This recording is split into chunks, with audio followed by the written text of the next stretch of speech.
አሁን ጊዜ ክሪፕቶ ትሬድ ስታደርጉ ኤምኤክሲን እየተጠቀማችሁት ካልሆነ በጣም እየተጎዳችሁ ነው። ሁለት ምክንያት አለ። መጀመሪያው ምክንያት ከኤርድሮፕ በስተቀር የምታገኟቸው ኮይኖች ለምሳሌ $10 ገዝቸው $1000 አተረፍኩ ኦር $1000 ገዝቸው ወደ 100,000 ገባ የሚሏቸው የሚሰጡ ሲግናል ኮይኖች ወደ ሲግናል ግሩፖች የሚሄዱት ኤምኤክሲ ላይ ሊስት ተደርጎ ቆይቶ ውድ ከሆኑ በኋላና ብዙ አቴንሽን ካገኙ በኋላ ነው።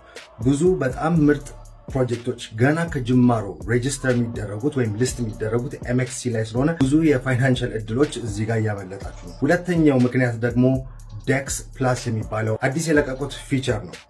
አንዳንድ ኮይኖች ወደ መደበኛው ሴንትራል ኤክስቼንጅ ሊስት ከመደረጋቸው በፊት ትሬድ ማድረግ ሲፈለግ ወደ ጁፒተር እና የመሳሰሉ ሌላ ቦታዎች መሄድ ይጠበቅባቸዋል። ብዙ ዋሌቶችን ኢንቮልቭ ማድረግ ይጠበቅባቸዋል። ከዛ በኋላ ደግሞ ፓስፍሬዝ እና ባክአፕ አለ። ብዙ ኮምፕሊኬሽኖች ይመጣሉ። ይህንን ነገር ሲያቃልሉላችሁ ኤምኤክሲ ዴክስ ፕላስ የሚባለውን አዲስ ፊቸራቸውን አምጥተዋል።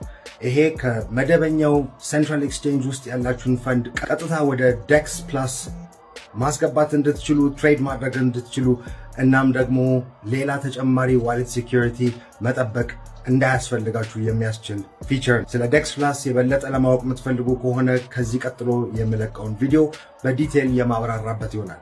ነገር ግን ኤምኤክሲ ላይ ገና ካልተመዘገባችሁ ባዮ ሊንኬ ላይ በሚገኘው ሊንክ ሄዳችሁ መመዝገብ ትችላላችሁ። ኤምኤክሲ ብዙ እድሎችን እያመጣ ስለሆነ እንዳያመ